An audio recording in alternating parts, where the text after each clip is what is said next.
Well, I remember this moment, and I love the examples you just shared because everyone has these moments where you get this gut feeling or this knowing. I remember thinking, this makes no sense.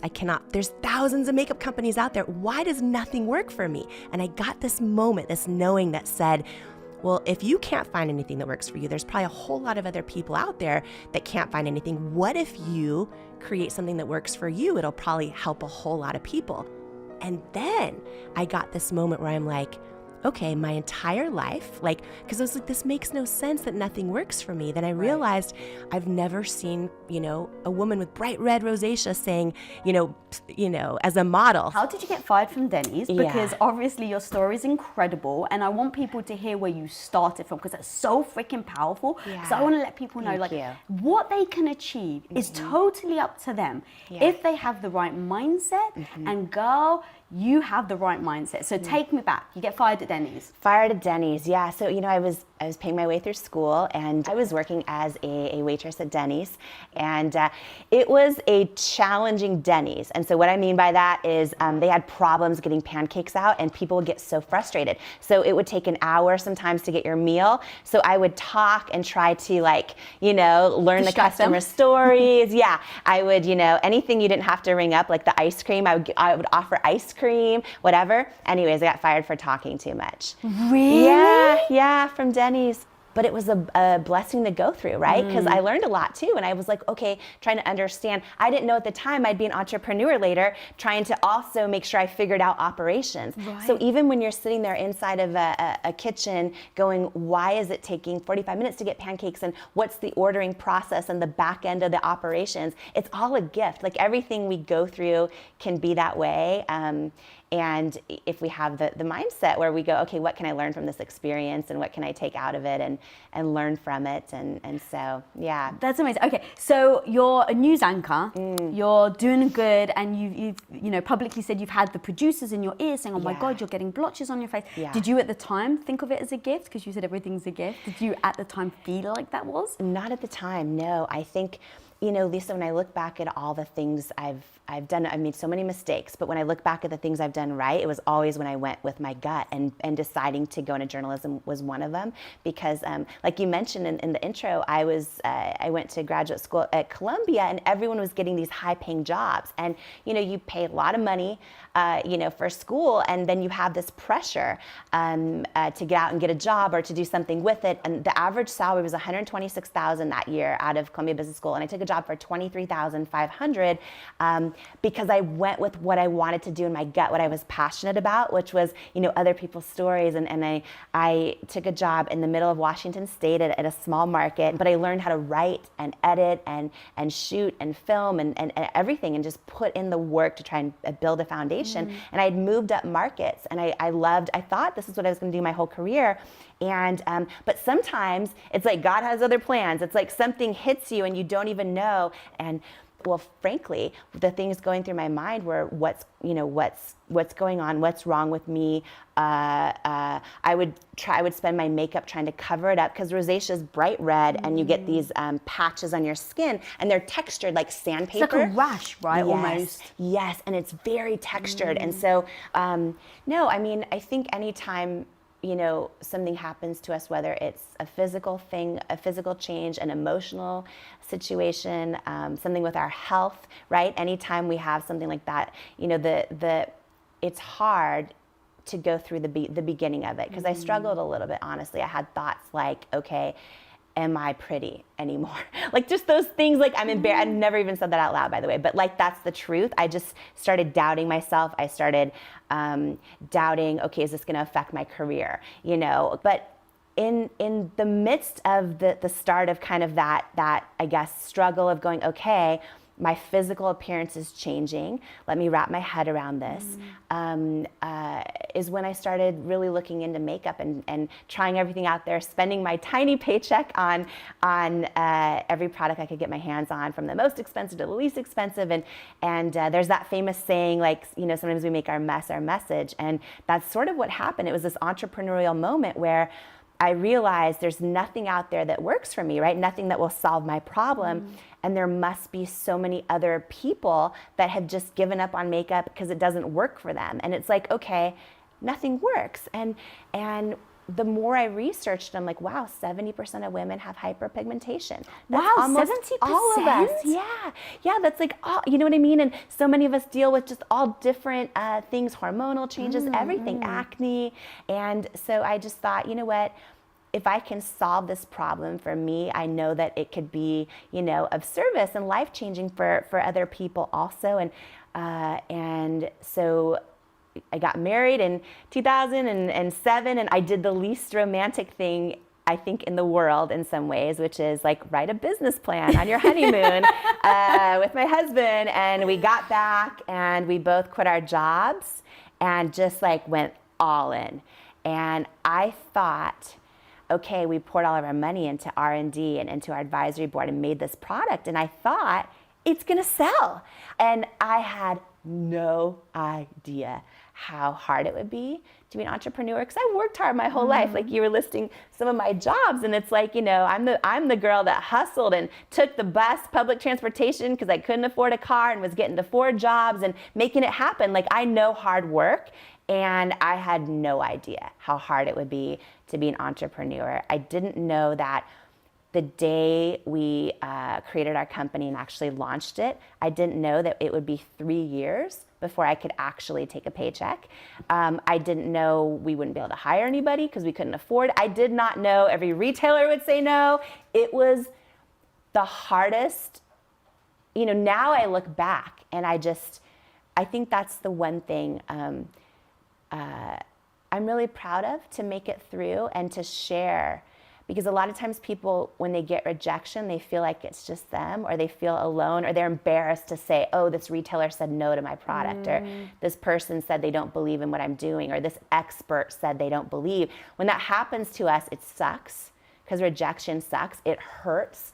And when you're getting rejection from everybody, especially the experts, that like in my world, it was all the beauty experts, meaning like the heads of all the department stores and all the beauty retailers and QVC, all of them said no, and no after no after no. And I would keep sending them product and keep hustling and keep writing them emails. And anytime we get like a great press placement, I'd send it to them. But it was no after no after no. And it's so hard not to let other people's no's like translate into doubt, to self-doubt and doubt of your dream. Because there were times I doubted and cried myself to sleep. A million times I cried myself to sleep going, how are we going to make it? You know, because at one point we got down to under $1,000 in our bank account, which was our company and personal, same one, bank account. And I didn't know how we were going to stay alive. And it's so hard when you have to be the one that believes, when you feel like your gut is telling you one thing,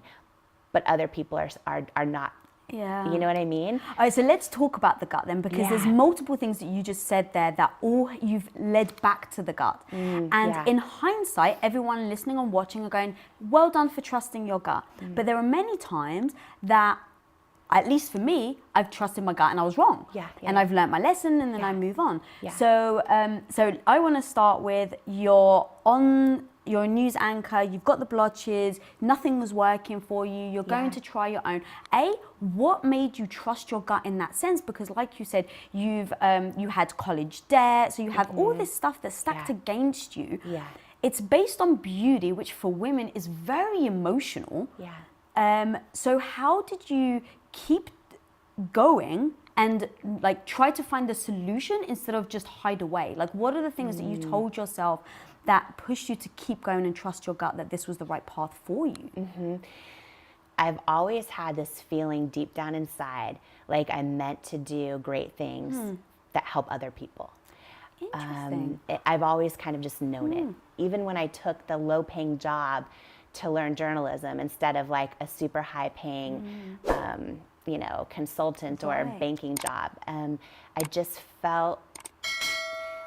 feel like if we get one life, I want to like the day I die, which God willing, it's a long time in the future, like I want to literally know there's nothing left in me that could have been used to help someone else. And you felt that even back when you were the news anchor. Yeah. Wow. Yeah. So because I actually didn't feel like that. No? I do now. You do now, I feel like so you now, know like it, right? That my feeling. purpose of all the failures that I've had, all the problems, all the health issues, my purpose now is to speak it so that it can help other people. And but it back, does. But back when I Thank you. started, it didn't. It was actually, if I can be so honest, it was out of pure ego. So when people told me you can't do it, you're not good enough to do it, you're dumb, you're stupid, what are you doing, you're not talented.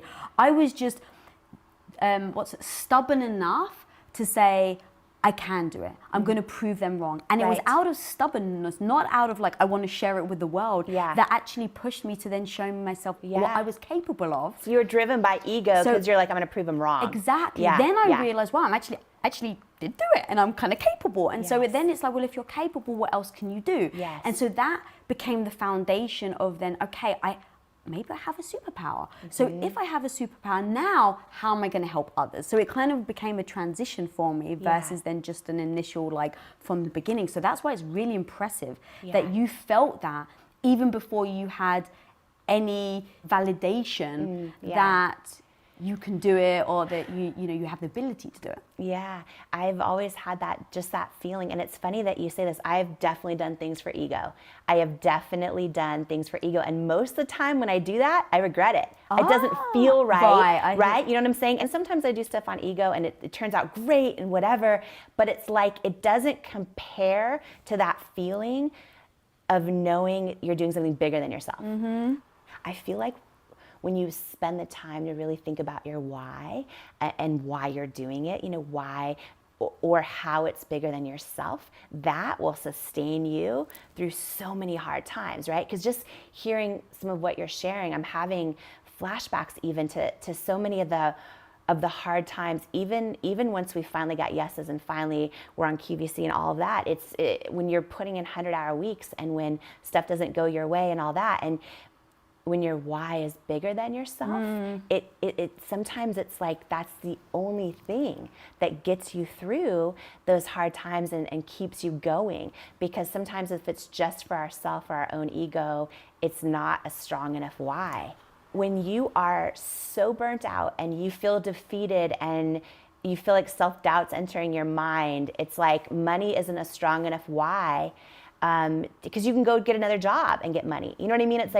It's like really peeling back the layers on what you're doing and really getting to that true why that means so much to you. And for some people, it's, I'm going to change this generation of my family. Where I come from is not where I'm going. I'm not going to have my children go through what I went through, right? And that why is huge. It doesn't have to be a why to go change the outside world. It might be a why to change inside your own home. And sometimes just like not giving up and just keeping going is the difference too in making it. You know what I mean? So how do you do that then when you're in a moment? So you've got your why, very strong why, you're going to impact women and how they feel about themselves. It's not just like you want to make them super glamorous. It's like you're going to change how they feel about themselves. And that can lead to so many incredible things, being a better mother, being a better wife, being a better employee, a better business owner, whatever it is. I think that can really lead to something. So you've got your strong why. Now, you've got your strong why, but you only have $1,000 left. Yes, I know. How is the why strong enough to get you through it? Or was there something else that you had to do to tell yourself, like, no, keep going? Because that's where people go like, all right, look, at some point, if something is failing, at some point you have to let it go. So two things. So for me, and this is so personal to everyone and to what they believe in. For me, faith is huge in my life, and I feel like I hear my faith through my gut feelings. I really do. And there were nights where I was just like, is this what we're supposed to do? That combined with really freaking hard work and like, let's just keep it really real, because sometimes, and I don't know how we're going here to Denny's and all the really real stuff, but what I love about it is, if any of your community has heard any of my story before, they've probably just heard the $1 billion fairy tale. And the real of it is when we were under $1,000, we were trying to get SBA loans from anyone that would give one. No one would give one, and they shouldn't have, because it's like, you're trying to show a business plan for projected sales when you don't even have any, we were doing 2 to 3 orders a day on our website. But you know what? It's a choice. I chose, instead of having a job that paid me a salary, I chose to be an entrepreneur. And it's like, okay, but you got to hustle, and you got to, sometimes that's what you have to just do. Because you didn't take like a day off, right? You guys, you and your husband worked like 100-hour work week, 7 days a week for 10 years. For 10 years. And I think it, like you said, it's important to stress that. You freaking busted your ass. Yeah, we did. And it was like when we got down to $1,000, we went and spent part of it on IKEA desks to put in the living room, because we had an in-person office tour with California Bank and Trust, which was the last bank that was going to consider giving us an SBA loan. And but that, we got the last person said yes on the SBA loan, which kept us alive a little bit longer. We were still only doing the 2 to 3 orders a day from our website, and right around that time we got a first yes finally for QVC, but we had one shot and only 10 minutes. And you'd been going after QVC for a long time, going right? after him for a long time, and always hearing no. I remember, oh my gosh, like the number of no's from everybody. And so there is a guy named Alan Burke who was like the head of beauty at QVC, and he got all of those like really high-end department store beauty brands to really want to go on QVC, and all the designer brands. And so he was the head of all of it. And I remember one day I finally got, I think it was a call from his assistant saying he wants to have a call with you. He's reviewed your product. And I like thought this was going to be our big break. And he was very quick, and he said, I've reviewed your product with our buyers, and you're not the right fit for QVC. I'm sorry, and I wish you the best of luck. And I just remember crying myself to sleep that night. And just, have you ever like had something happen where, that goes wrong or doesn't go your way, and then like the next day you wake up and you like hoped it was a dream? Yes. And then you're like, it wasn't. You have to relive it almost, yes. Yes. So for you, in those moments, you're hearing no over and over again. Most people would have stopped at number 1. Yeah. A lot of people would have stopped at number 2. Majority would have stopped at number 3. You kept going. This was like years and years and years of you like hounding Sephora and QVC. And so what is it? Is it just your innate ability to get back up? Or did you have to coach yourself in your mind to say, no, you believe in this, remember your why? Like, what does it actually look like? Both. I feel like when I look back on things, and this is what I love, it's like even if you're in a space right now in your life where you're like, this isn't where I want to be, I would just trust it, because I look back at like when I was a news anchor, I would get emails that were so mean, like, are you pregnant? Are you, right? I had a news director at one of my jobs that would just tear me to shreds, appearance-wise, stuff like that. And I really feel like it helped me get really strong, so that rejection started to hurt a little less, but it still hurts. But resiliency is like the most important skill, I think. I think what's tricky is going, okay, am I putting good money after bad, right? Which is like a famous saying, meaning, does every sign tell me this is a bad idea, and do I keep wasting my time and money? You know what I mean? That's the hardest thing to know, especially when you're building your business. And for me, the deciding factor for me was praying about it and realizing that I needed to keep my faith bigger than my fear, because I just felt in my gut what I was doing mattered and it was needed. I think fear kills more dreams than like almost anything else. Self-doubt and fear, I think, kills more dreams than almost anything. I was reading that famous Jay-Z quote where he says, the genius thing we did was we never gave up. And it's like, it's so true sometimes.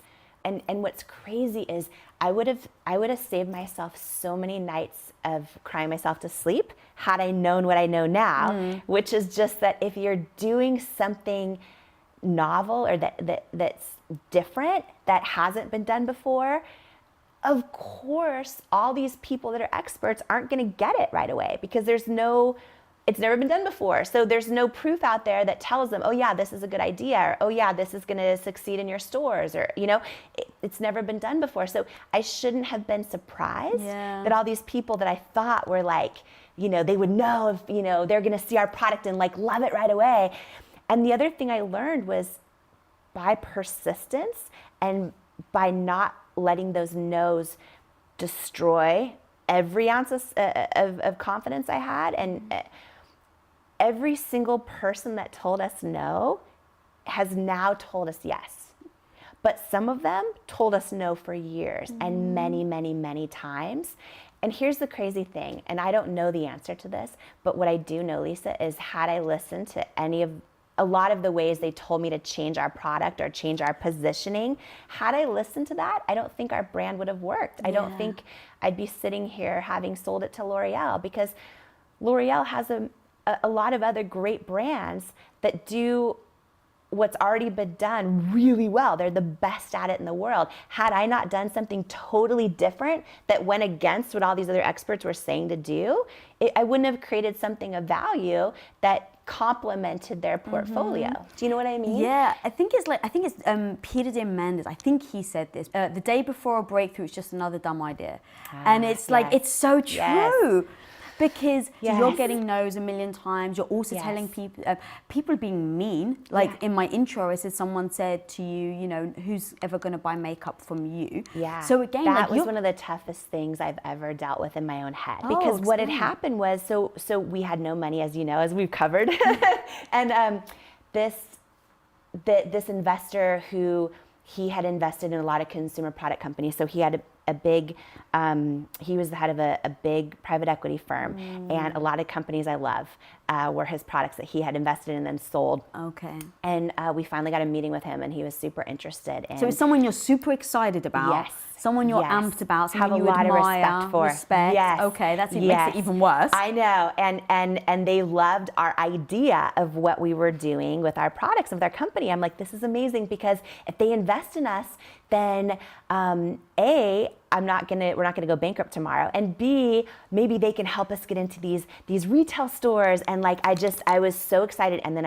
I'll never forget this. In person, this guy was like a foot and a half from me, and they said, we've decided to pass on the investment. It's a no. And I said, well, can you share with me a little bit why? Because, you know, feedback's always a gift, even when we don't want to hear it. And he said, well, do you want me to be honest with you? And I said, yes. And he goes, I'm not sure if women will buy makeup from someone who looks like you know, with your body and your weight, is what he said to me. And I remember looking at him and just like, while I tried to handle it with grace and just say thank you for your feedback, I knew so strongly in my gut in that moment. So it was this combination of being hurt, really obviously hurt, but I just had this strong gut feeling that said he's wrong. Like, he's wrong. And sometimes you just need to like bust out Google and just inspire yourself. So I remember after he said that, just for myself, I would look up so many of the people I admire most, who I think are just making huge changes in the world. And I would ask myself, if they changed their body, would they do better?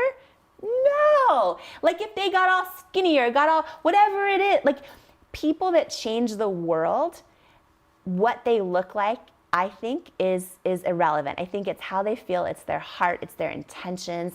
And I would just, you know, fill myself up with stuff like that, just to get myself back to that place of confidence again. And when we finally, so here's the thing, we got to a beauty show, this big beauty show in New York City. There were 6,000 women there. And they walk the show. And what happens in the show, this is how we got on QVC, by the way. If you're a brand that's had a new product launch that year, you can pay money to go there. You get a 3-foot table and you demonstrate your product. And so we had signed up to do it. And the hope by doing this is that the 6,000 women walking and testing out all the new products, that one of them will, you know, work for a department store and get you in there, or one of them will, you know, or they'll vote on your product and you'll get one of the awards. And So we were there doing that, and QVC had a huge booth there. And you're supposed to stay, you're not allowed to leave your 3-foot table, but I kept like trying to sneak away to see like if there were the buyers at the QVC booth, and I'd rush back to my table. And what I didn't realize is one of the women that I'd been showing the product to was a QVC show host, and I didn't recognize her and at the time, and I don't know if I was just spacing out or what. And so I was showing her the product and like telling her how much, why it exists and why it's different and special. And she said, my name is Miss Lisa Mason. I'm a QVC show host. And I just looked at her and she goes, I want you to know, I think your concealer is really special, and I think our women at home, our QVC gals, they would love this product. And I want you to know, I just went and told the buyer, I think we should have your product on.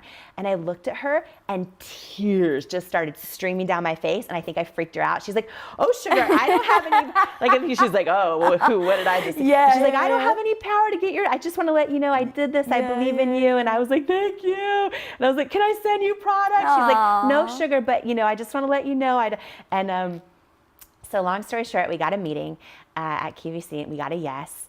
But what that meant was we have 10 minutes, one airing of 10 minutes, and you either hit their sales goal or you don't come back, right? And what I know now that I didn't know at the time is you might have 10 minutes, but if you're live on the air and you're not hitting numbers, all of a sudden your clock will go from 10 to 6.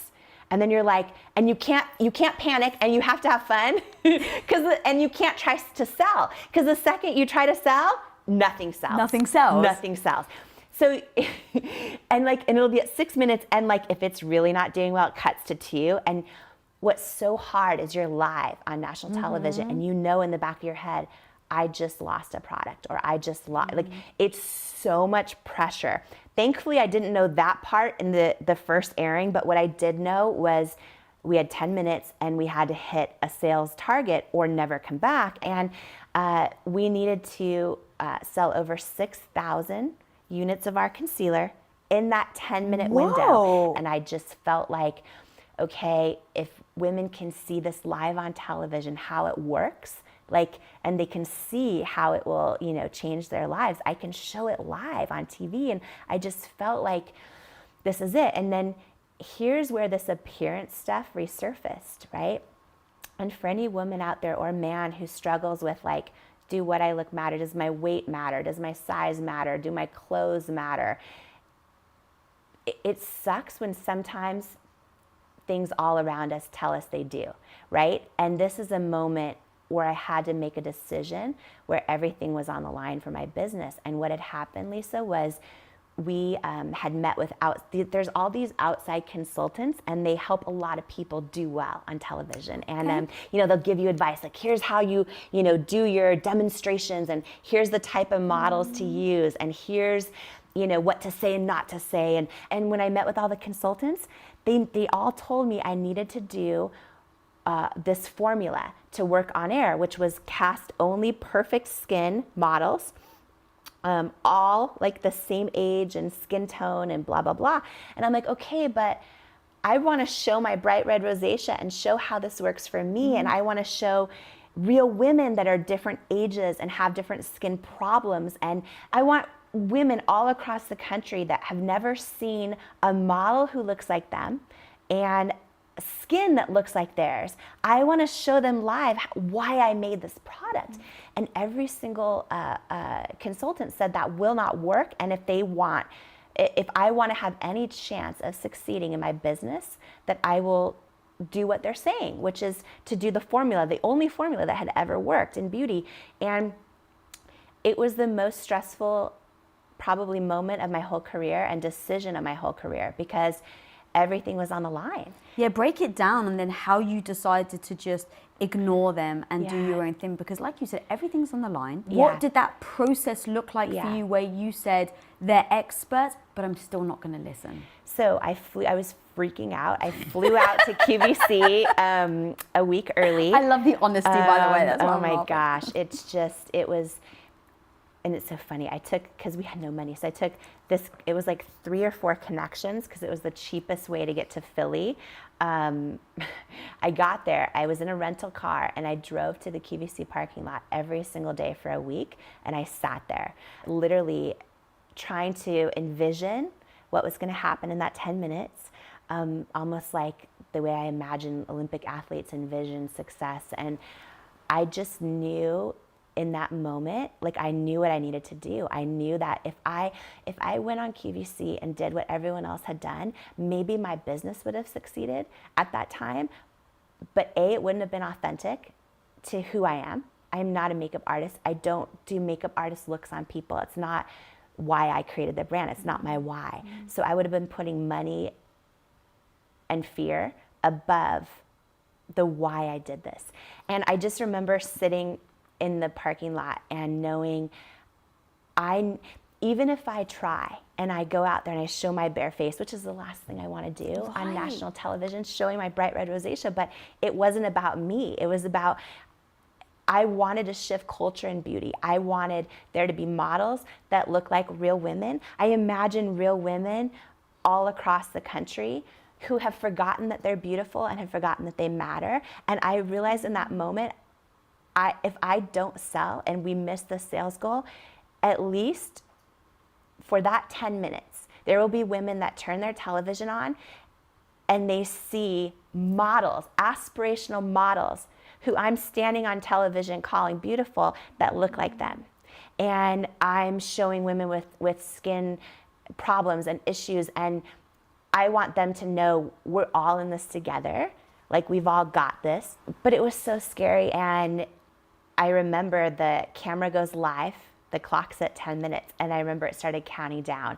And and I had this demonstration planned on my wrist, right, with where I put these two beautiful department store concealers that are top sellers and ours, and I would bend my wrist and show they start breaking up and cracking, right, and ours doesn't, which is why it would cover my rosacea. So I had this thing planned and I started doing it, but I was so stressed out. TV, I'm not nervous for. It was the business, the weight of everything, and my hand was like this. And I was like, just like shaking like crazy. And I was trying to show, and finally Lisa's like, thank you, sugar. And she shoves my hand under the podium that we're presenting from. And I remember at the 10-minute mark, literally the 10-minute mark, the sold out sign came up. And I just looked at Lisa and I just started crying. Because I was like, it was like real women had spoken. I'm so glad I listened to my gut. And I think sticking with the authenticity of our brand, even when everyone was saying it wasn't going to resonate, is why it's the only reason that we now built $1 billion company. Something you just said, actually, so you've spent so much time and energy and effort putting every ounce of your being into it. Yes. You and your husband, being super authentic, making sure that you don't divert from your authenticity. Being true to who you are, and then you sell the company. Yeah. Have you felt like you've, I guess, healed that part of your past from your mother that raised you? Yeah. And yeah, I mean, I think that anytime we face abandonment of any type, I think that it's a life journey of figuring out how it's showing up, right? And so it's interesting, like in my journey, if I were to say my biggest weakness, and I built It Cosmetics to over 1,000 employees, my biggest weakness was not firing people soon enough. so hard. Because I didn't want to abandon them. Oh, it's so Even when hard. they mistreated me in some cases. I know. It's hard, right? And I kept toxic people around in relationships or in friendships or in my company because I didn't want to abandon them. So it's like, I'm aware of it. Our stuff always shows up, right? And then we work through it. It's hard. It's hard. This is a book. Do you feel like you're still recovering from all that, or do you feel like it's? I do. Really? Yeah, I think it's a lifelong journey. Yeah, I'm working hard on boundaries, on it's, So you've been in touch with your biological mom many times. Yeah. You guys have a relationship? We do now. It's like once a month you talk. It's every once in a while. She was on a FaceTime this morning with my daughter. Really? Wow. Yeah, and we're building it. And here's the thing is, like, we never know what someone else is walking through, right? We just never, right? Yeah. And it's like, even with our own friends and family sometimes, even when we think we really know them. And so this has been a journey of like getting to know each other from scratch, of me understanding all of her decisions. And do you understand them, or is it more now? I do. Yeah. I do. Yeah. And you know, it's maybe also, you wouldn't make those choices, you said but something. Was it Lewis? You said something that's so powerful about forgiveness, right? It's like when we don't forgive, it's like we're just hurting ourselves, course. right? What are the words you use? Are so good. It was recent. I heard you say it. I mean, I don't know if it's my quote, but I've heard so many different things about forgiveness. I mean, it's like holding on to resentment and not forgiving is like drinking poison in someone else, expecting to feel the pain or to be hurt or to die. You know, it's like when you're resenting someone or angry at someone and you haven't forgiven, it's like you're drinking the poison, hoping they feel that pain. But you're the one who's suffering. Yeah. They're off and doing whatever they want to do in their life. Yeah. Your biological mom, you know, was off doing whatever and was hoping that you had the best life, I'm assuming, but and believes she made the right decision. of course, in her mind, she was right. Yeah. You know, with her story and her life situation, she was probably right. Yeah. In her mind. So for sure. you have to get into that frame. It may not seem right. Yeah. But you have to get in that person's perspective, and you may not agree with it, but that's where they're at. Forgiving is the only way to be free. You know, So it's true. the only way. It's hard. Do you feel like you've fully forgiven everyone in your past? Biological parents for not telling you the truth. I think so. I mean, parents that raised you not telling the truth. Biological mom abandoning you or whatever it may be. Or... Yeah.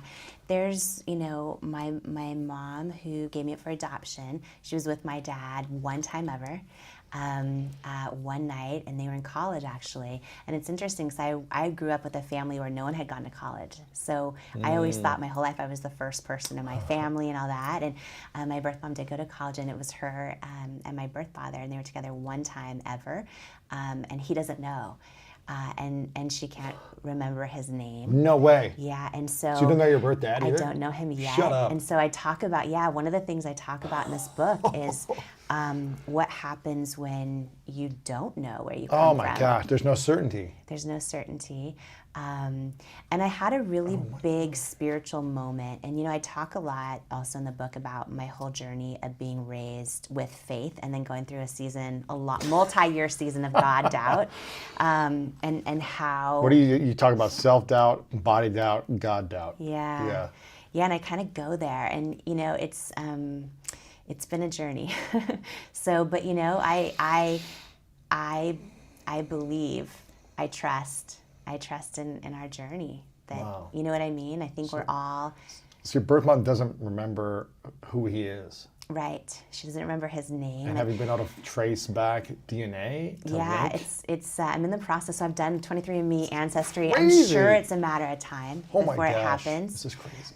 But so far, no, I haven't found him. And but I have this big epiphany. I mean, this like true knowing one night because Lewis, like I go through...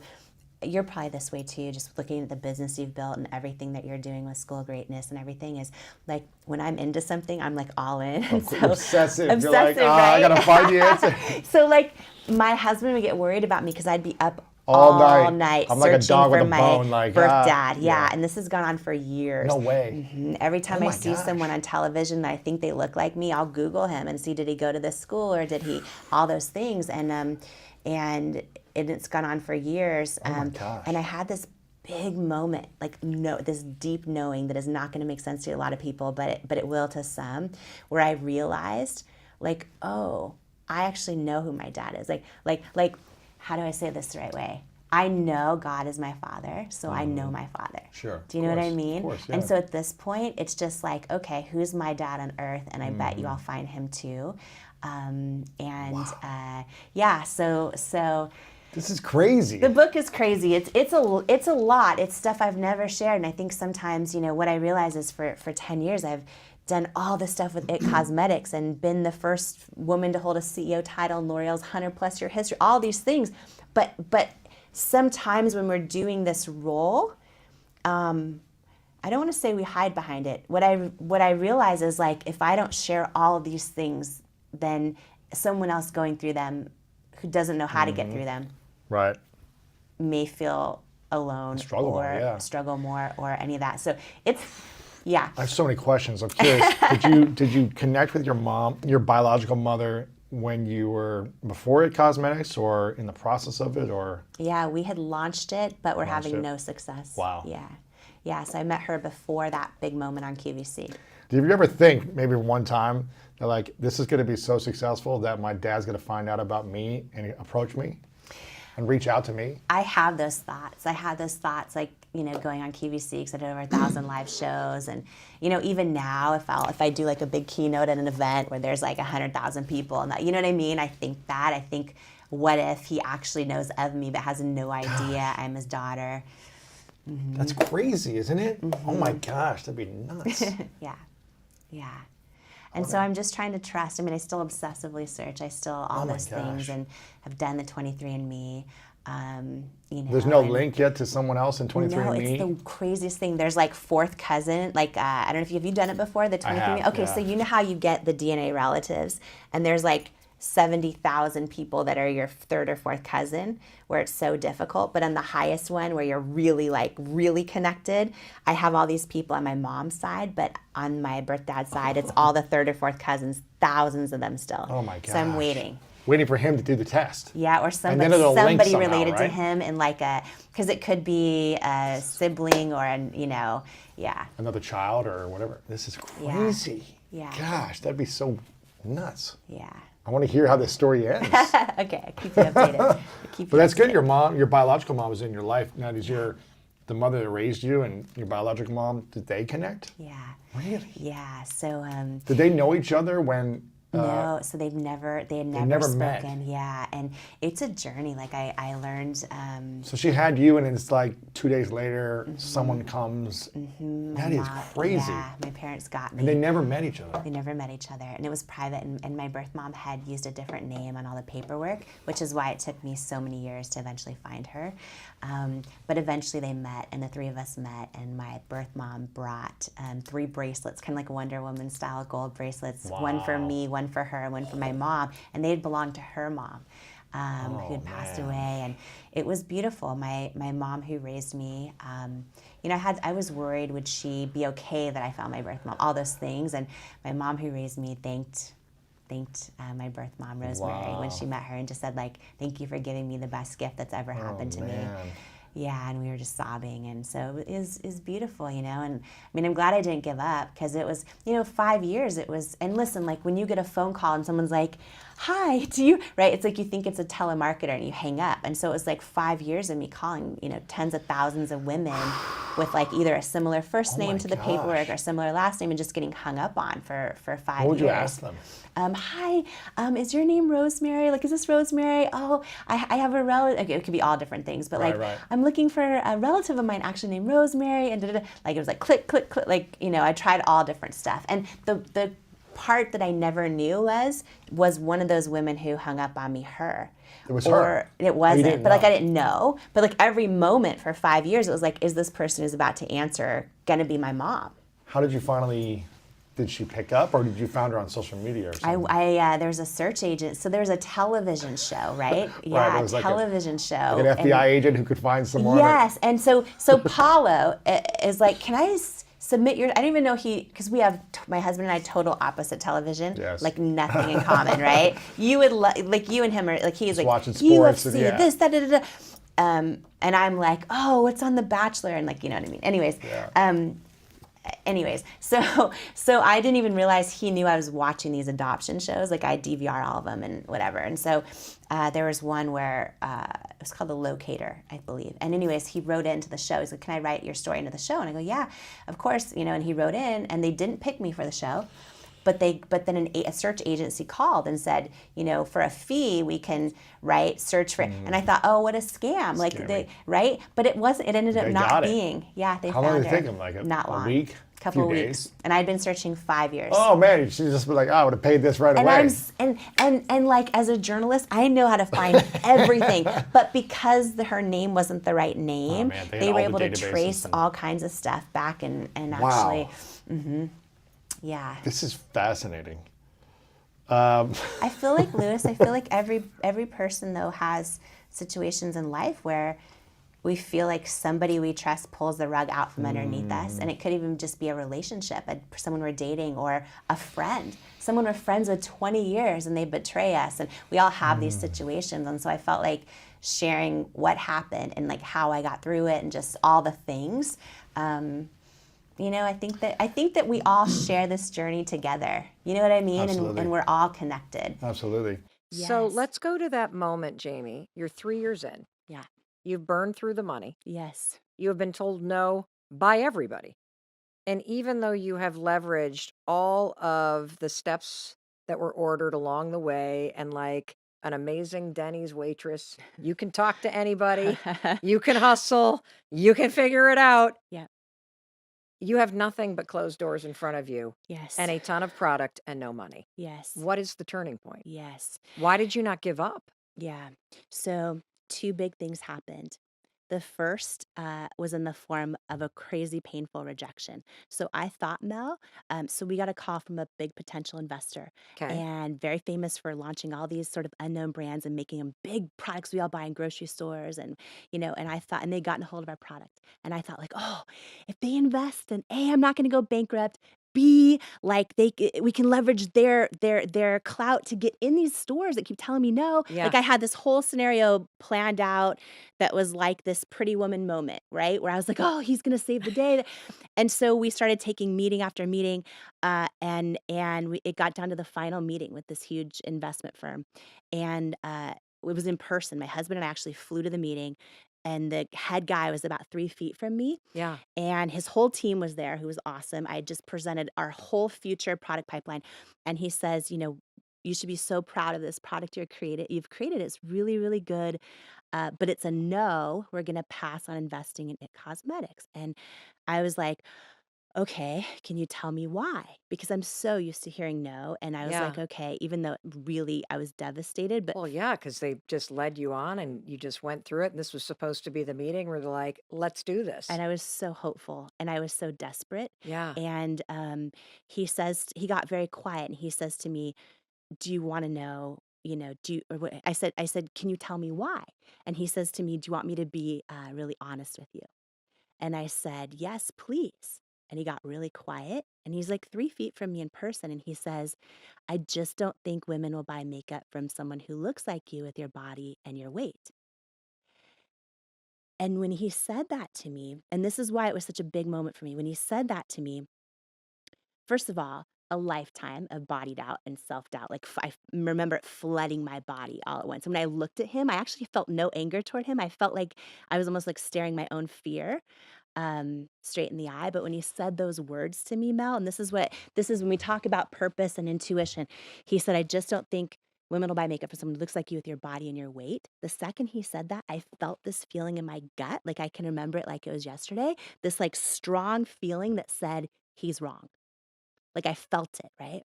And I didn't know how I was going to prove it, but I felt that feeling. And what I realized later when I look back at that moment, this dude gave me a no, but God gave me a knowing in that moment, And I believe every one of us has had someone tell us we're not the right fit or no, or you don't have what it takes. Sometimes we're the ones telling ourselves that. I don't love you anymore. Yes, right? But if you get still and you learn to hear your knowing, I believe which one you listen to. If you listen to the no, all the no's, all the rejections, all the self-doubt, or you get still and listen to your knowing, whether that's from your own intuition, from your creator, from the universe, whatever speaks to you, but we all have it. We all have it. And I believe our life and our purpose and and our entire destiny comes down to which one we listen to. Do you listen to the no or do you listen to the knowing? Okay, I promised a masterclass. That right there is worth $1 billion. In life, are you going to listen to the no, or are you going to listen to the knowing inside of you? That's it. Yeah. As somebody who loves you and as your friend, when you shared that story with me and hearing you tell it again right now, I literally go, I'm gonna kill that motherfucker. I go, I have that, my knowing goes, oh yeah? Oh yeah? You think, okay, Yeah. okay. Let me show you. Like it's that, like I get that sort of mojo thing going when somebody says no like that at a moment like that. It's like, I'll show you. Yeah. And I guess I just got in this moment, sort of this wake up call that my knowing often feels like, I'll show you. Yeah. You missed out. You'll be sorry. What does yours sound like? And it's almost always true. That's almost always true, right? What does yours sound So, like? So is yours yep. like, or is it more of like, I mean, in that case, I was devastated and at the same time had this strong, it was just a peace. Honestly, in that moment, it was a peace. He's wrong. And that didn't make sense in my head. Why? Because I had had 3 years of hundreds of rejections. And this is the thing, right? Jay-Z says the genius thing we did was we didn't give up. That's like one of my favorite quotes of his. In that moment, everything told me to give up, Mel. I mean, it was hundreds of rejections. And now what felt like my last hope of desperation told me something totally different. No, because not only do I not believe in anything you're doing necessarily, but I actually just think you're personally not the right fit. Like women just won't buy makeup from me. It was just like, oh my gosh, it was like all of these no's everywhere. And I want to share that because it's easy for someone to go, oh, wow, she built $1 billion company. She must have just got lucky. Or maybe she just had so many connections. Or we always think, but really what it comes down to sometimes, in this case, that big moment for me, do you listen to the no's or you listen to the knowing, right? yeah. And I made that decision that day to trust the knowing, to trust myself. I kept feeling like I was supposed to keep going. I didn't know how, right? And What do you do when you don't even know the next step? So you got this kind of, jerk who's like, yeah, they're not going to buy it because of your body type and this, that, and the other thing. You're like, Yeah. yeah, you're wrong, motherfucker. Yeah. But what do you do next? And so the next right step, the next thing that feels right when you can't even see how the heck it's How going do to you work even out. determine what the next right step is? Yeah, you just get, for me, I just get still. I pray, Yeah. you know that. Yeah. I pray. And but whether for you, listening, it's prayer or it's the universe or your intuition, when you get still, all you can do is try to listen, right? And try to live that answer, whatever it is, and take that next right step. And I just had this knowing I was supposed to keep going. And even when it didn't make sense. And I remember crying myself to sleep. I remember writing in my journal, know your why, then fly, girl, fly.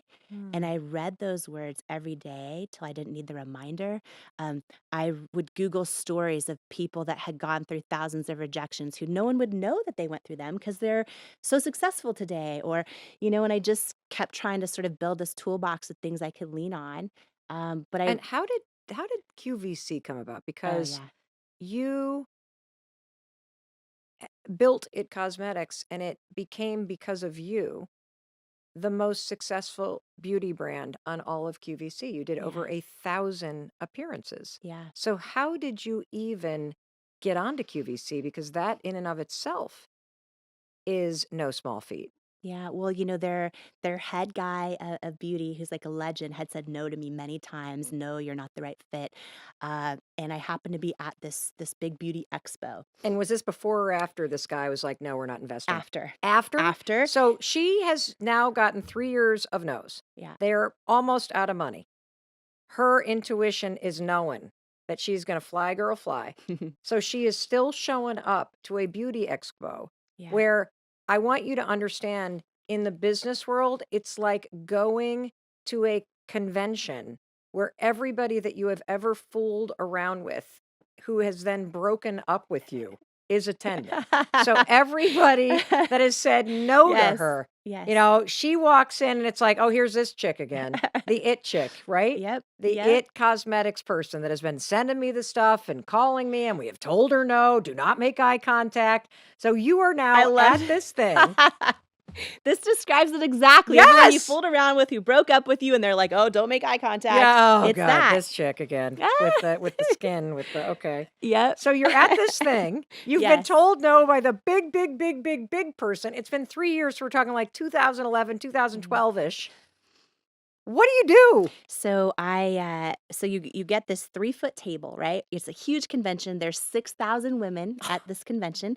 Wow. They're walking up and down, and it's every beauty brand in the world. Are they and buying it for their stores or? No, so what it is, it was this big cosmetic executive women awards show. Okay. And why you're there is you get a 3-foot table, you're demonstrating your product. You're hoping that someone who walks by either wants to carry your product in their stores or all the press is there. They Right. cover your product, or there's also you can win some big award. So I'm there.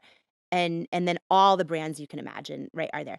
And there's 6,000 women walking. And when I got there, I saw QVC had this huge booth in the background, and you're not allowed to leave your table, right? And I couldn't afford to get kicked out. But I just kept having this feeling like, okay, I've called them a million times. They've told me no forever, but I've never like met anyone in person, right? So I kept trying to sneak away from my table. And every time I got over there, the buyers would be mobbed with people. I eventually got over there, made my way to one of the buyers, introduced myself, poured my heart out. I remember sweat just dripping through my clothes because I was freaking out, down to no money. Yeah. I'll cut a real long story short, but she gave me her card. It's like when someone says, "Oh, DM me on Instagram." You don't know if they really Right. mean it. Then you're on your Instagram checking your DMs, and you're like, "Oh, they still haven't replied." And I thought, is that what it's going to be like? But she actually meant it. And I flew out, had a meeting with her. We got a yes, my first big yes, for one shot on QVC. And what it meant, Mel, was I was going to get this 10-minute segment live on the air, live in front of 100 million homes. And I either had to sell enough product to hit their sales goal Yep. or not come back. We were only doing 1 to 2 orders a day on our website. Okay. And 1 to 2 orders a day, everybody. Yep. After Yep. almost 3 years of Mhm. this. Yeah. This And is barely like, keeping the lights on. and so now you get your shot. I Like get there are my those shot. moments in life, Yes. you're at bat, Yep. and you got to be ready for those. Yeah. And so put us right there with you. What happened? Yeah. What happened was I was about to learn one of the greatest life lessons I've ever learned to this day. And here's what I mean by that. So I found out I get one shot, and then I learn it's consignment, which means so first of all, I had to sell over 6,000 units of our concealer in this 10-minute window to hit their sales goal or not come back, which was about like $130,000 or $140,000 of product in a 10-minute window. I also want to point out to everybody that's 10 years of sales on her website at the current amount.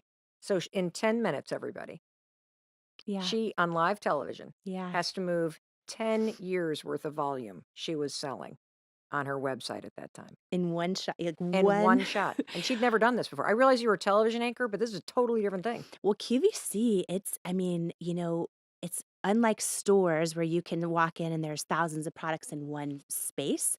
Their 1 minute of airtime can get one product. So you're competing with the volume of like Apple iPhone or Dyson vacuum. You have to hit these high sales goals. Yeah.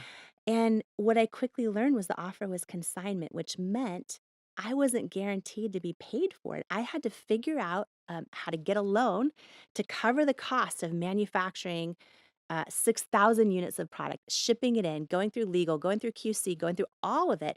And then I learned if I go on air and it doesn't sell, I have to take it all back Oh my God. and therefore go out of business, right? So you should never, ever, ever accept a purchase order you can't afford to lose, ever. But at this point, it was like, I don't know what else This is to it. do. This is is it. the shot. This is it. And so here's what happened. We went to 22 banks that all said no, and they probably should have. The 23rd bank, which was California Bank and Trust, and gave us a loan that covered our very first purchase order and a little bit more. So I took the little bit more. We hired third-party consultants. I'm like, I'm going all in. I want to do the best 10 minutes I Yeah. could possibly do. I want to have no regrets. And they all told me the same thing, Which is? if you want a chance at making it, here's what you need to do. You need to use this type of model to demonstrate your product, which is flawless skin, early 20s, all the same skin tone. And I'm like, okay, but that's inauthentic. That's not why I'm building this brand. I'm like, what if I put models in their 70s, and then and someone with hyperpigmentation and someone with acne, and what if I take my own makeup off on national TV and I could prove live how the product works? And they were mortified. And here's the thing, Mel, they wanted me to win. Like, they were giving me the best advice that they know how. And This had never been done. So is this 2011? This is 2010. Yeah, So end 2010, of 2010. everybody. Mm-hmm. So this was not something people did. Like, we're talking about the person who changed the industry right here. And this is the moment you're hearing it. And everybody that were the quote experts were saying no. And this goes back to one of the major takeaways that you were learning from our professor of purpose, Jaime Kern Lima. And that is, there's a huge difference between a no and a knowing. Yeah. And if you're the only you that will ever exist, your knowing is the unique difference that you're going to make in this world. Yes. And in this moment, with one shot to go, everything on the line, a loan from 1 out of 23 banks that was willing, she said, no way to the freaking experts. And she listened to her knowing. So when you walked into QVC with normal human beings, no flawless models, no one with perfect skin, all ages, all body types. Yep. Did people say, wait, you can't take them on the air? Or was there any, like, were people like, oh, this is just going to be terrible? Like, what was that like when you walked in? Did they even know you were going to take your makeup off? I let them know I wanted to. And QVC was great. Here's the thing about QVC is, like, they want everyone to be their authentic selves. It's just, this has never been done this way before. Okay. And I wish I could say it was easy for me to just go, I'm just going to go with my knowing. But the truth is, I flew out there a week early, Mel. I sat in a rental car in the parking lot, cried every day. I actually second guessed myself. I'm like, if I do it, maybe I'll do it their way first.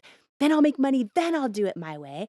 But I know that, authenticity, you can't fake authenticity. And authenticity alone doesn't automatically guarantee success. But what I do know is inauthenticity guarantees failure every time. Okay, everybody stop.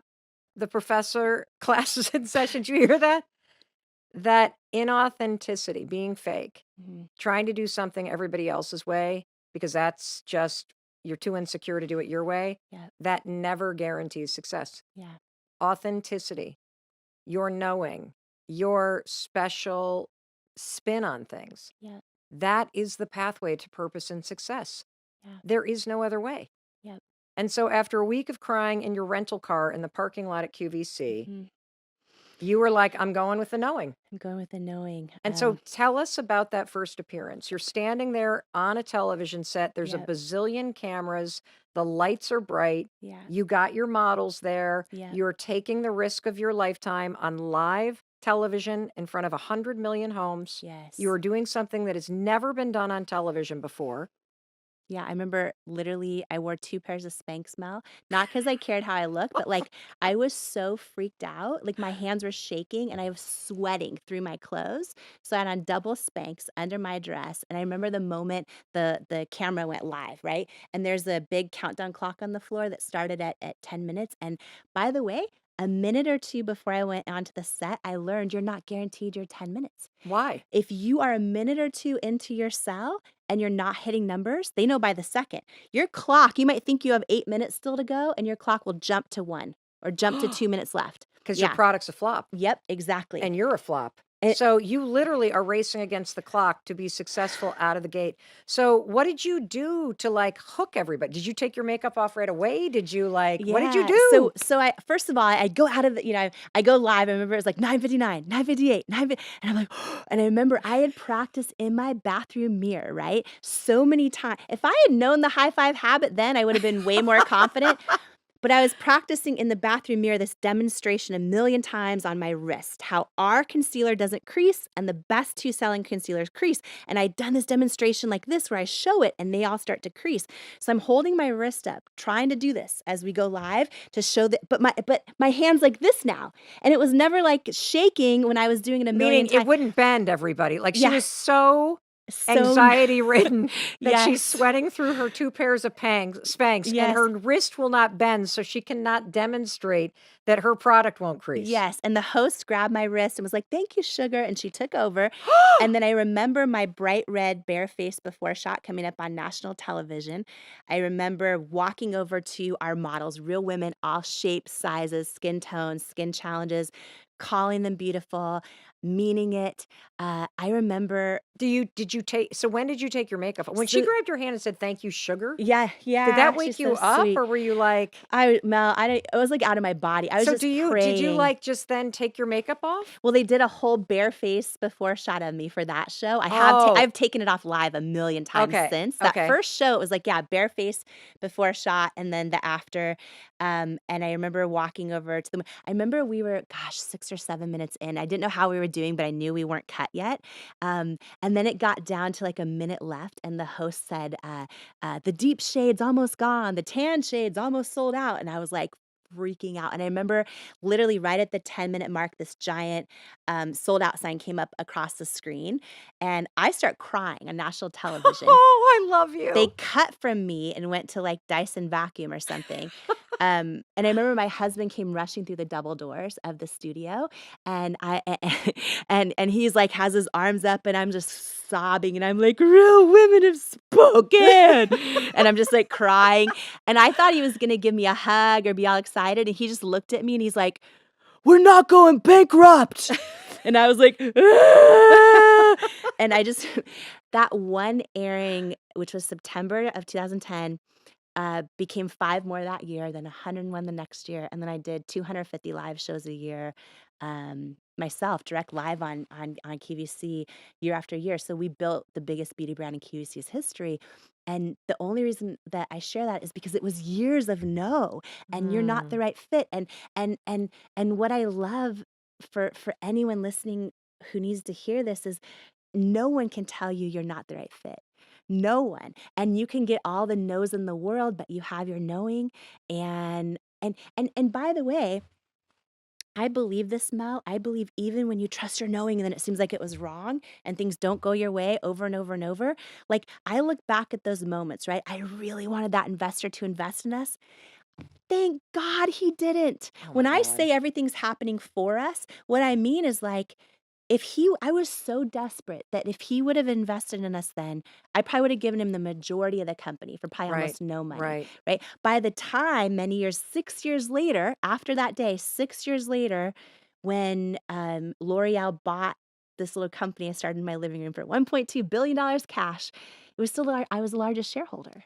Paulo and I were the largest shareholders. And I look back and it's like, oh gosh, thank God all the no's happened when they did, even when they sucked, even when it felt like it wasn't fair. And I can look at that in many scenarios. Sometimes we don't have some big positive outcome, but we learn a purpose through a no. Right. Right? We learn a calling through a no. We learn a lesson. We build strength. We build resiliency. We appreciate the beautiful moments so much more when we've gone through the tough ones. So, have you ever seen that investor since? I have not seen him. The day that Of course, I asked the petty question. I'm like, have you ever like seen him to like twist the little knife in there? Okay. So I heard from him one time ever Mhm. again, and it was 6 years later, the day that L'Oreal announced the deal. So because they're a public company, they announced, that they had acquired It Cosmetics, made me the first woman to hold a CEO title of a brand in their 107-year history. They did the big press release. So That's kind of surprising. 107 years, L'Oreal, a makeup company. It took them that long to have the first female CEO of a brand? I hope they have many more now. That is my prayer. Yes. Yeah. Yeah, you were the trailblazer there too. It's been, so many things. It's been a journey. And here's the thing, Mel, it was another woman inside L'Oreal. It was Carol Hamilton, who was head of luxury for North America. She'd been there, 30 plus years, and she championed for me to keep my CEO title, all the things. Like it was another woman saying, "Oh," and it's funny because I actually think she should have been the first woman. You know what I mean? And I think Mhm. again, there's an example, by the way, of I believe, I'm not going to speak for her, I believe she knows. This is my opinion. I think she probably knows she should be the first female CEO, but look how she used what she went through to then, boom, be of purpose and of service and help make sure that I kept my CEO title. Everything we go through. But so they announced it, right? So all of a sudden it was homepage of the Wall Street Journal, the press everywhere. And that was the first time and only time since that I heard from that potential investor. And what did he say? He said, "Congratulations on the L'Oreal deal. I was wrong," is what he said, and wished me the best of luck. And That's a big deal to admit you're wrong. It is. And so when you speak about petty, so what I did say to him was thank you. But what I wanted to say, what did you want to say? So in that moment, here's what I thought about. I thought about, do you remember the movie Pretty Woman where like she goes in the store and they wouldn't help her? And then she goes back. Remember when she goes back? Yes. So I wanted to say to him, big mistake. Huge, huge. I could give you 1.2 billion reasons why it was a huge mistake. But I didn't. I wouldn't have wanted to be him in that situation. We probably would have been one of the most successful investments in his firm's history, And so, listen, it wasn't I always say rejection is God's protection so often, There's another one, everybody. Rejection is God's protection. Yeah. It's a good way to frame it. And I think when you look in the rearview mirror, you know that all the rejections you've faced, especially in relationships, were there to protect you. I think the true thing that you've taught me through your story and through the example that you continue to set, Jaime, is that true power and grace and grit and belief is about seeing that in front of you, not behind you. That the rejections that you're facing right now, that you can look ahead and realize it's protecting you in this moment.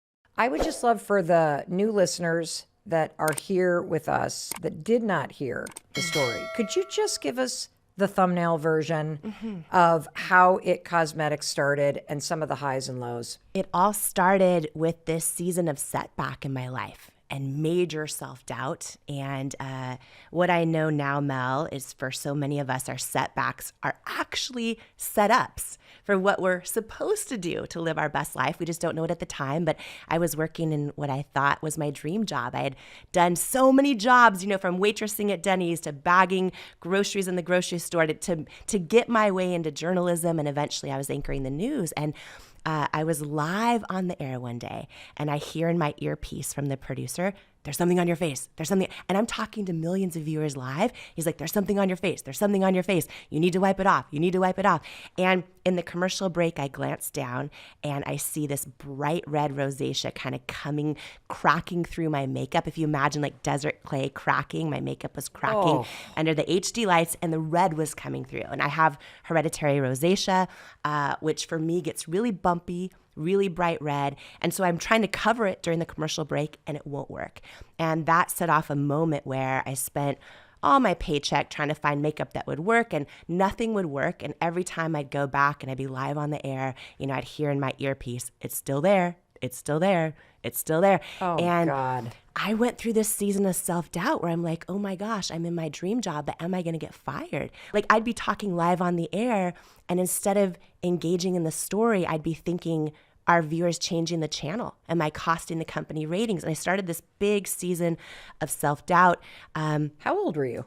Oh gosh, 31. Okay, so you're 31 years old. And just to kind of bring you listening in as Jaime's telling the story, I think we've all had a moment like that where maybe you're sitting in a meeting at work and you feel your face flush, or you are giving a presentation and you start to stutter, or you are sitting in a meeting at school and you are there to advocate for your kid and you just can't find the words, or you're even in a relationship and every day you wake up and you're like, okay, today's the day I'm going to say this is not working and I need you to change. And you just start to doubt yourself. Yeah.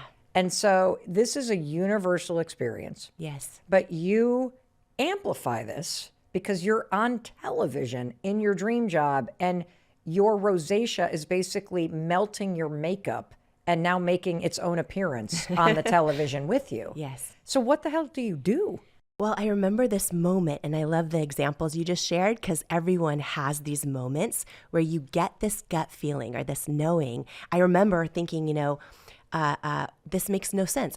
There's thousands of makeup companies out there. Why does nothing work for me? And I got this moment, this knowing that said, well, if you can't find anything that works for you, there's probably a whole lot of other people out there that can't find anything. What if you create something that works for you? It'll probably help a whole lot of people.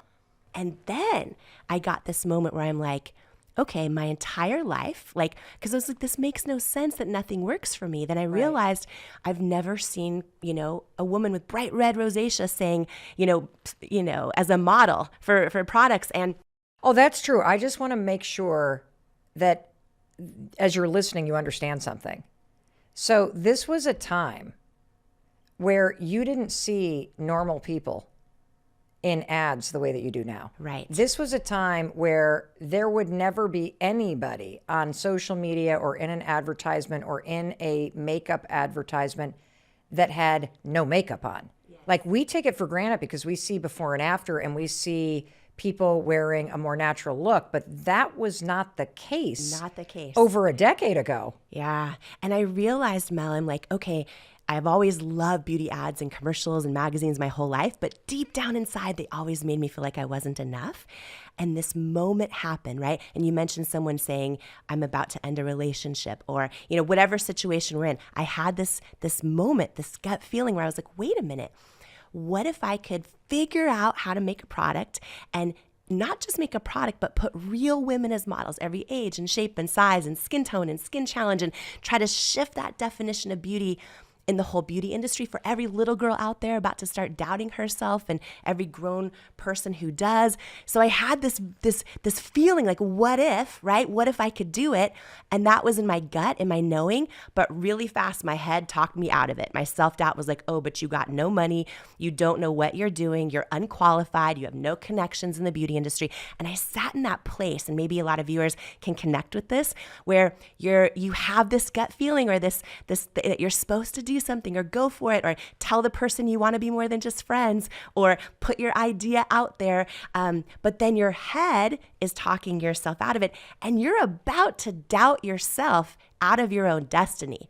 And I sat in that place for a minute and I made the decision, okay, I am going to trust my knowing. I'm going to take a risk, even though I was in what I thought was my dream job, even though I didn't know what the heck I was doing. I tried to almost like turn down the volume on my self-doubt, my thoughts in my mind saying, you're not enough. Turn up the volume on that gut feeling.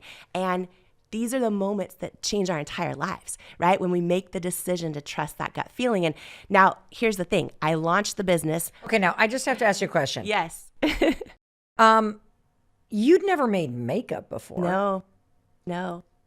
So not knowing how isn't an excuse to not figure out how to do it. Yeah. Put us at the moment of that know versus the knowing and how the heck in a moment when the but, how do you discern whether that is legit fear or it is just the self-doubt and a sense of unworthiness coming up?